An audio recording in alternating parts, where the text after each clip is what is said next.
किसी ने पूछा है कि जल क्रिया की प्रक्रिया कैसे होती है। यदि किसी के चक्र विशेष पर पकड़ है तो जल क्रिया कैसे करते हैं। किस चक्र पर कैसी पकड़ है ये कैसे पता चलता है। तो सबसे पहले फूड सोकिंग की टेक्निक ये है, आप सबको पता है पानी लेते हैं टब में, कम से कम हमारी एंकल जॉइंट तक इतना पानी लेना चाहिए जहाँ तक हमारी एड़ी तक हमारे पैर पानी में हो।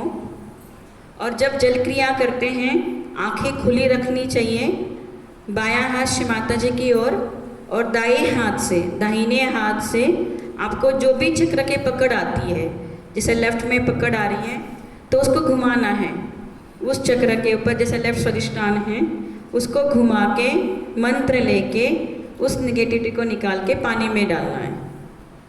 ऐसे आप सारे चक्र को कर सकते हैं, लेफ्ट में भी राइट में भी। राइट हैंड ही यूज़ करना है, दाहिने हाथ से ही क्रिया करनी, ये हमारी क्रिया शक्ति है। तो इसी को चलाना है, चाहे दाएं साइड हो चाहे बाएं साइड हो। लेफ्ट क्लियर करना है तो आप बायां हाथ सामने, दायां हाथ ज़मीन की ओर, और राइट क्लियर करना है राइट चैनल तो राइट हैंड श्री माता जी के सामने, बायां हाथ आकाश की ओर। ऐसे कर सकते हैं। जल क्रिया के 2 प्रकार हैं जो हम हेल्थ सेंटर में एडवाइस करते हैं। जिनका बहुत लेफ्ट पकड़ा हुआ है, लेफ्ट बहुत हेवी है, उनके लिए हम गुनगुने पानी के लिए जल क्रिया बोलते हैं। और जिनका बहुत राइट पकड़ा हुआ है उनको हम ठंडे पानी से बोलते हैं, पर वो मिक्स नहीं होता। लेफ्ट को गुनगुने पानी में ही रखना है और राइट को ठंडे पानी में ही रखना है। जिनके दोनों चक्र थोड़े से इम्बैलेंस है, ज़्यादा इम्बैलेंस नहीं है लेफ़्ट राइट में, वो नॉर्मल पानी से जल क्रिया कर सकते हैं। पर मोस्टली लेफ़्ट ज़्यादा हेवी है और राइट भी हेवी हीटअप है, तो अलग अलग जल क्रिया ज़रूर करें, लेफ़्ट को गुनगुने पानी में और राइट को ठंडे पानी में। ये नेक्स्ट क्वेश्चन वही था कि किसी चक्र में विशेष पकड़ है तो जल क्रिया कैसे करें।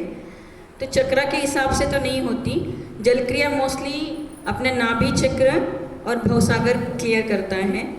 तो जिसका भवसागर पकड़ा हुआ है वो जल क्रिया में सदगुरु के नाम या आदि गुरु दत्तात्रेय के नाम ले सकते हैं।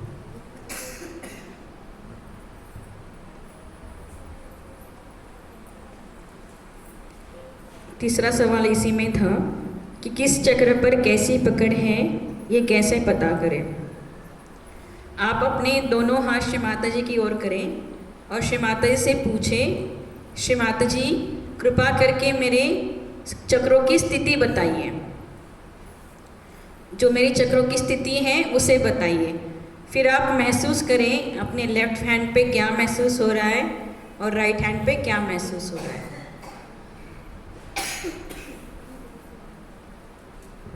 उसके हिसाब से ही हमें क्लियरेंस करना है। अगर आपको पकड़ महसूस नहीं होती है अपने हाथों पे, इसका मतलब है आपका विशुद्ध चक्र खराब है। अगर आपको हाथों में वाइब्रेशंस फ्लो नहीं पता चलता है कि आपका लेफ्ट में आ रहा है या राइट में आ रहा है या कौन से चक्र में कौन सी पकड़ आ रही है, अगर आपको हाथों पे वो फील नहीं होता है, इसका मतलब आपको विशुद्ध चक्र पे ध्यान करना चाहिए। और विशुद्ध चक्र क्लियरेंस करने के लिए या तो आप सेंटर विशुद्धि पे राधा कृष्ण के नाम कर सकते हैं, राइट विशुद्धि के लिए विठल रुक्मिणी के नाम, लेफ्ट विशुद्धि के लिए विष्णु माया के नाम। सबसे बेस्ट श्री माता जी ने जब आज स्पीच में भी बताया, आपको घी कपूर जरूर डलना चाहिए, घी कैम्फर रोज़ाना डलना चाहिए नाक में।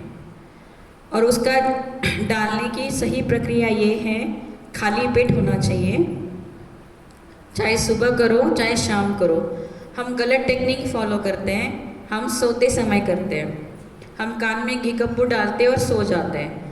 फिर नेक्स्ट डे लोग शिकायत करते कि मेरे गले में जलन सी हो रही है या मुझे खांसी हो रही है, क्योंकि हम वो निकालते नहीं हैं जो हमारे गले में आता है, हम डाल के सो जाते हैं। तो बेस्ट टाइम जो आयुर्वेदा के हिसाब से है वो खाली पेट होना चाहिए, चाहे आप सुबह के टाइम डालो या शाम के टाइम डालो, खाली पेट होना चाहिए। और डालने के बाद कम से कम आधे घंटे तक आपको अवेक रहना चाहिए, मतलब सोना नहीं चाहिए। आप इमीडिएटली सोते हो वो गले में जम जाता है। जब आप डालने के बाद 10-15 मिनट आप ऑब्जर्व करोगे आपके गले में आता है तो आप उसको गुनगुने पानी से गरारे करके निकाल सकते हैं। तो बेस्ट टेक्निक है सुबह अर्ली मॉर्निंग खाली पेट और 6-7 बजे डिनर से पहले, उस टाइम पे आप घी कपूर ज़रूर करें। अल्लाह अकबर दिन में एक बार ज़रूर करें। और विशुद्धि की जैसे एक्सरसाइज है, दोनों हाथ ऊपर आकाश की तरफ करके, उससे भी हमारा विशुद्धि चक्र खुलने में हेल्प होती है। थर्ड प्रक्रिया है हमारी हाथों की जल क्रिया। सीधे हाथ ठंडे पानी में रख के बायां हाथ श्री माता जी की ओर, इससे हमारा दाया विशुद्धि खुलता है और जो हीट होती है हमारे राइट चैनल में उससे भी कम हो जाती है सीधा हाथ पानी में रखने से, जल क्रिया करने से। तो ये जो विशुद्धि की टेक्निक है इसको आप इस्तेमाल करिए। और एक टिक श्री माता जी ने बताई थी कि आप ऑलिव ऑयल को हाथ में लीजिए और उससे मसाज करिए हाथों की। आप हाथ ऐसे एक दूसरे के ऊपर मसाज करेंगे, उसके आपके हाथों की सेंसिटिविटी बढ़ जाएगी।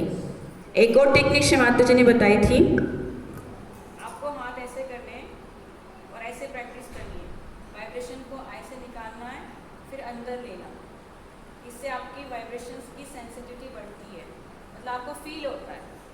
हाथ ऐसे रख के इस हाथ से ऐसे करिए, फिर महसूस करिए हाथों से क्या निकलता है, फिर उसी हाथ को नीचे से ले जाइए, फिर आपको हाथों पे फील होता है। आप ये दोनों हाथ के लिए कर सकते हैं, इससे आपकी हाथों की जो वाइब्रेशन की सेंसिटिविटी है वो बढ़ती है।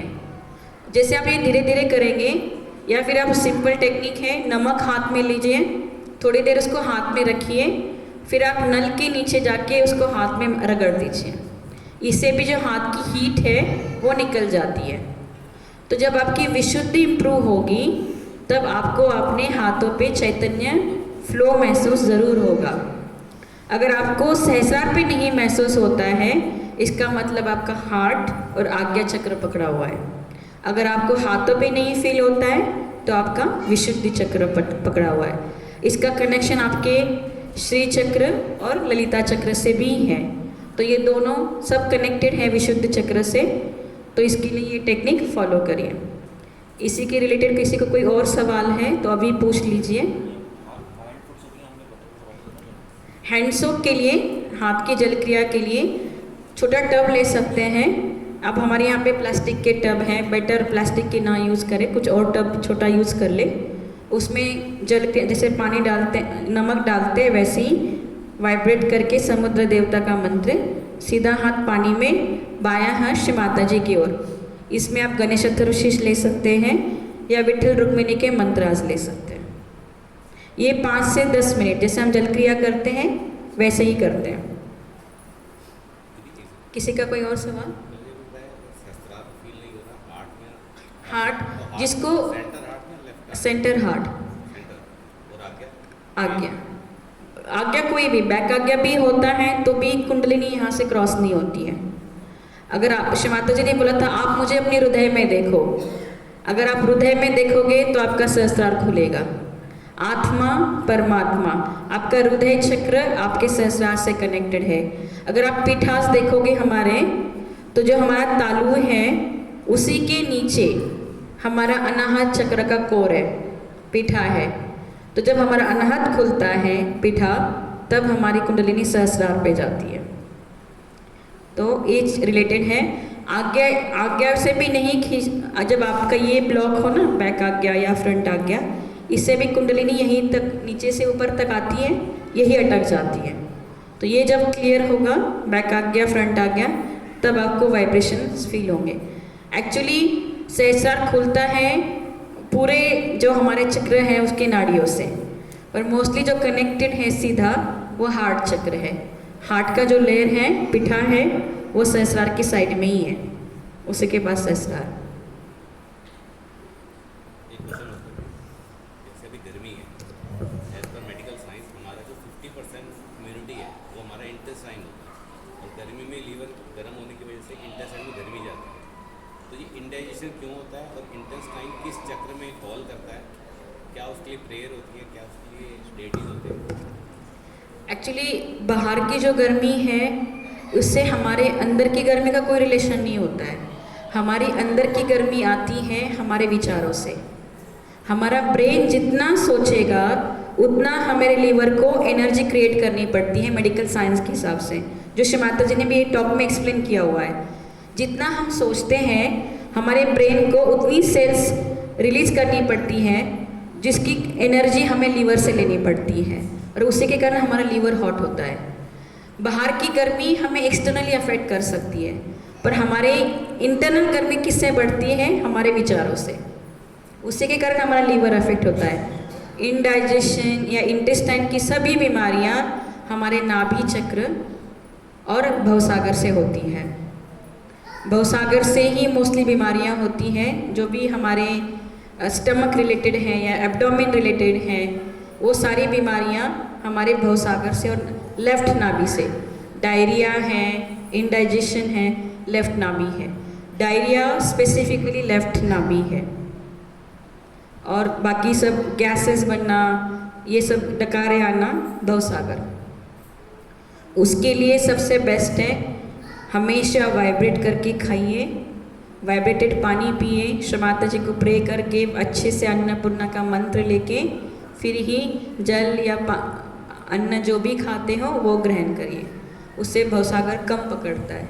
अगर वो पकड़ में आया भी, लेफ्ट नाभि के लिए कैंडलिंग कर सकते हो आप। उसमें आप फातिमा के नाम लीजिए या गणेश चतुर्थी। भवसागर के लिए गुरु के नाम, उससे क्लियर होता है।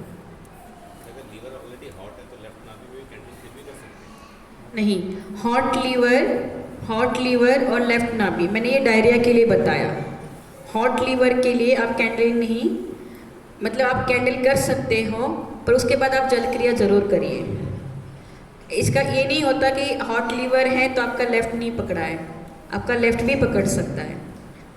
अगर आपकी लेफ्ट नाभि कैच है तो आपका लीवर भी हॉट हो सकता है, ये कॉम्बिनेशन हो सकता है। हॉट लीवर के लिए जैसे शमाता जी ने आज बताया, आइस पैक करिए। लीवर डाइट बहुत इम्पॉर्टेंट है।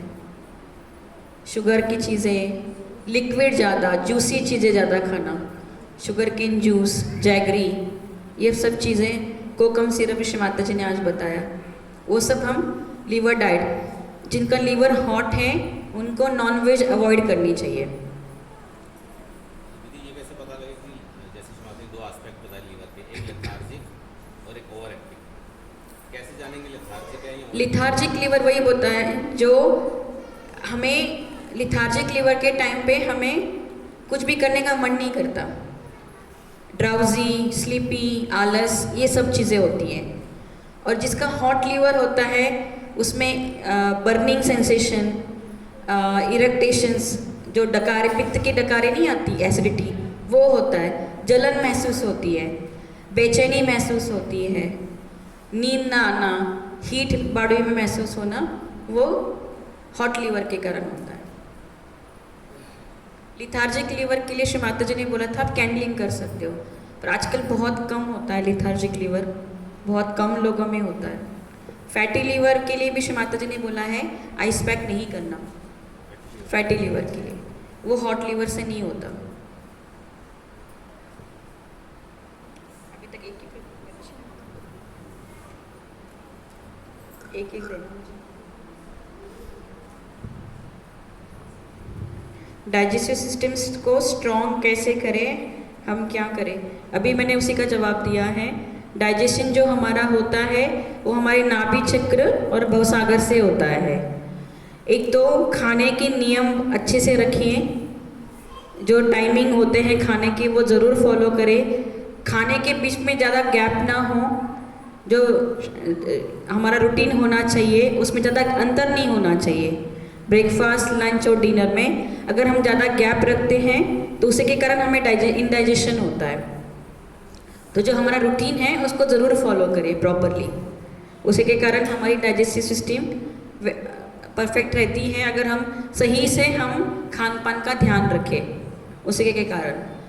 आजकल फास्ट फूड बहुत खाते हैं, सबको चटपटा खाने की बहुत ये आदत है, तो इसके कारण हमारा पेट खराब होता है। इसीलिए थोड़ा सा हमारे लाइफस्टाइल को थोड़ा चेंज करना बहुत ज़रूरी है। समय पे ब्रेकफास्ट, समय पे लंच और समय पे डिनर, और खाने में विशेष ऐसी चीज़ें खाइए जो हमारे शरीर को सूट करती है। अगर आपकी राइट साइड हॉट है तो प्रोटीन अवॉइड करिए, ज़्यादा से ज़्यादा प्रोटीन मत लीजिए। अगर हम लेफ्ट साइड में हैं तो आप ज़्यादा से ज़्यादा प्रोटीन डाइट फॉलो करिए। तो डिपेंड्स हमारी शरीर कैसा है, हमारी सेटल सिस्टम कैसे हैं और हमारे चक्रों की स्थिति कैसे है। इंडाइजेशन के लिए वॉइड और नाभि चक्र क्लियर करिए।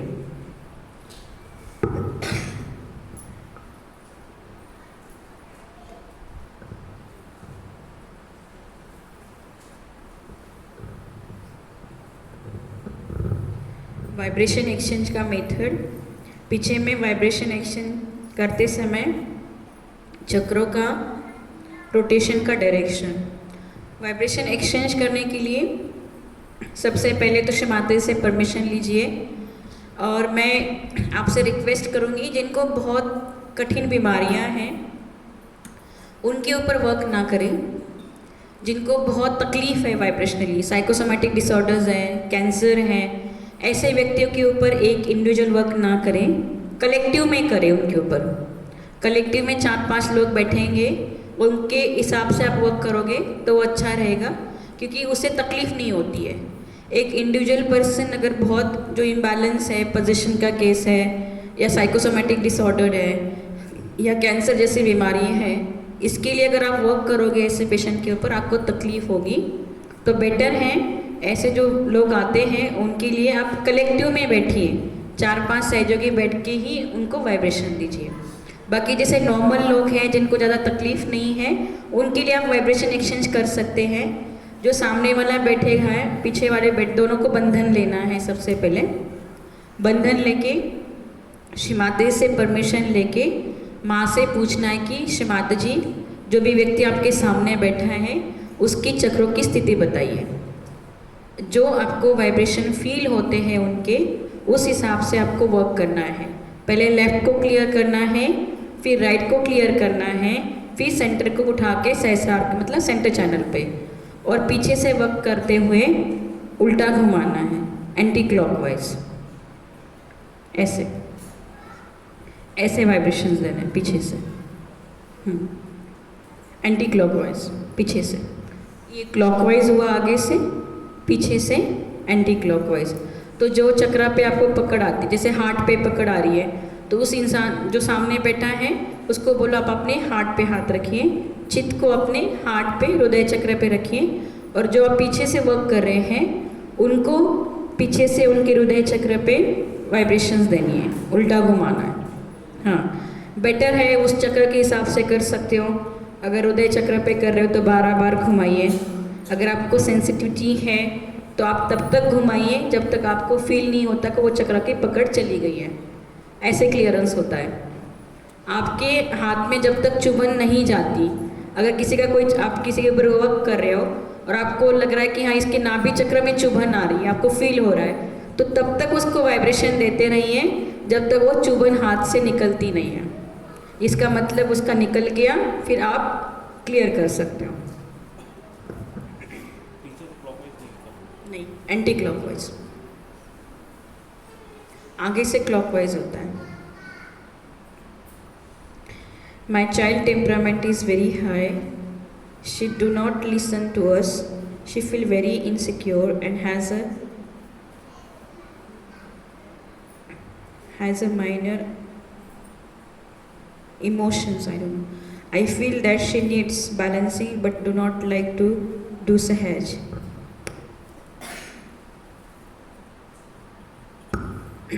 एक्चुअली 12 साल तक या 10 साल तक बच्चों में जो भी इम्बैलेंस आता है वो पेरेंट्स का ही होता है, माँ का या फादर का, दोनों का कॉम्बिनेशन ही बच्चों में आता है।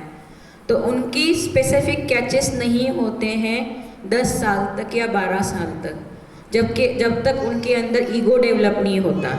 श्री माता जी ने बोला है जब उनके अंदर ईगो डेवलप होता है, चाहे वो 10 साल के बाद हो या 12 साल के बाद हो, फिर उनके बाद उनके अपनी कैचेस होते हैं। 10 साल तक बच्चा अबोध होता है, उसके अंदर ईगो नहीं होता, उसको कुछ नहीं समझ में आता, तब तक वो स्वयं के कैच नहीं शो करता है। जो भी इम्बैलेंस उसमें है आपकी प्रेगनेंसी के दौरान आई हुई हैं, ये आपके घर में जो एटमॉस्फेयर है उसके कारण है, या तो फादर से है या मदर से है। तो बेटर है आप अपने को क्लियर करिए, पहले अपने वाइब्रेशंस क्लियर करिए, उसके बाद आप जो बच्चा परेशान कर रहा है या लड़की परेशान कर रही है उसको कोशिश करो सामने बिठाओ और उसकी कुंडलिनी को रेज करो, उसकी कुंडली को पीछे से रेज करो गणेश अथर्वशीष कहते हुए, धीरे धीरे धीरे वो शांत हो जाएगी। अगर वो चिड़चिड़ी है इसका मतलब वो राइट साइडेड है, उसका लीवर हॉट है, तो उसके लिए आप उसका राइट साइड कूल डाउन करिए, ठंडे पानी में बिठाइए, लेफ्ट को उठा के राइट में डालिए, ऐसे करिए 11 बार कर सकते, लेफ्ट को उठा के राइट में डाल के और उसके लीवर पे वाइब्रेशन दीजिए पीछे से गणेश अथर्वशीष करते हुए, ठीक है।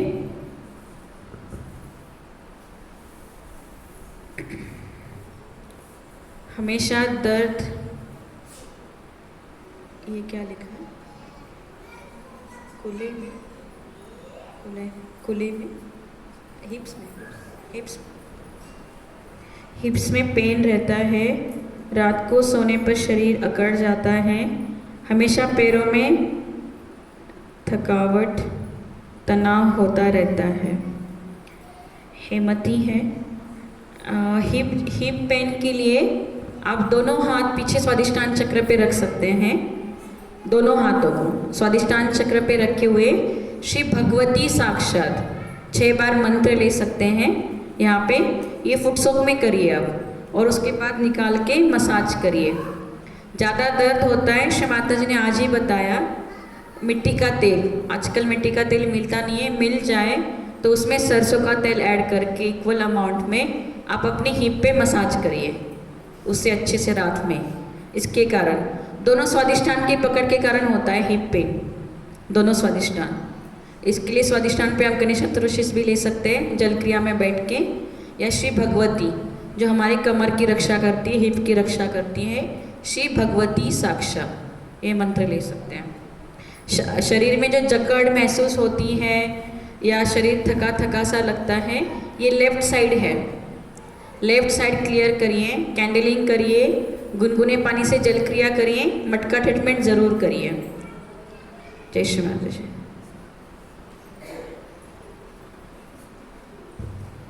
स्किन प्रॉब्लम के लिए प्रार्थना और ट्रीटमेंट। स्किन प्रॉब्लम मोस्टली नाभि चक्र से हैं, दोनों नाभि चक्र, डिपेंड्स कि क्या स्किन प्रॉब्लम है उसके हिसाब से।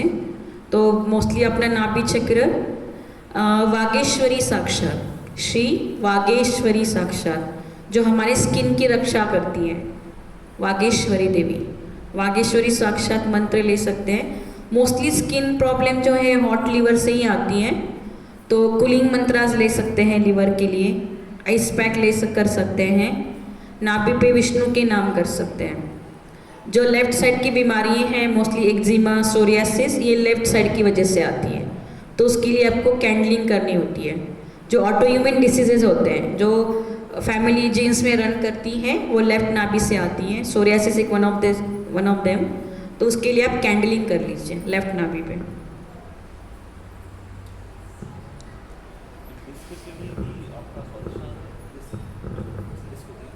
स्लिप डिस्क, स्पाइनल प्रॉब्लम सब मूलाधार चक्र से, क्योंकि हमारा जो स्पाइन है वो मूलाधार से निकलता है, बैक से, तो जो भी स्पाइन रिलेटेड प्रॉब्लम्स हैं वो मूलाधार चक्र से रिलेटेड है। और डिपेंड अगर वो बीच में है नाभि चक्र में, एल में, L5 वो नाभि चक्र है, ऊपर है तो फिर हार्ट है, पर जो बेस है वो मूलाधार चक्र है।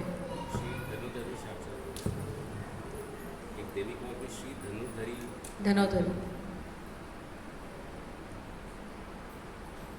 ध्यान के समय विचार आना, चैतन्य महसूस ना होना, पर ध्यान लगाने से सारा दर्द होना।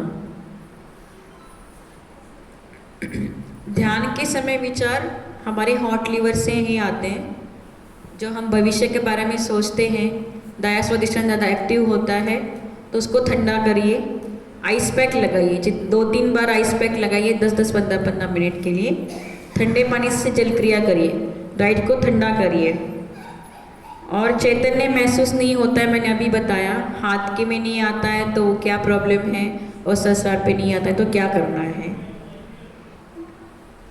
और ध्यान लगने के बाद बदन में दर्द, जकड़न महसूस होती है तो लेफ्ट साइड है, और दोनों कॉम्बिनेशन होता है। राइट में ज़्यादा हीट है तो भी लेफ्ट वीक हो जाता है। तो इसके लिए आप जल क्रिया ज़रूर करिए 2-3 बार, गुनगुने पानी से लेफ्ट और राइट को ठंडे से। इससे जकड़न निकल जाएगी। कहीं ना कहीं हमारे अंदर हीट बॉडी में रहती है तब भी जकड़न महसूस होती है। तो जल क्रिया 2 से 3 टाइम करिए।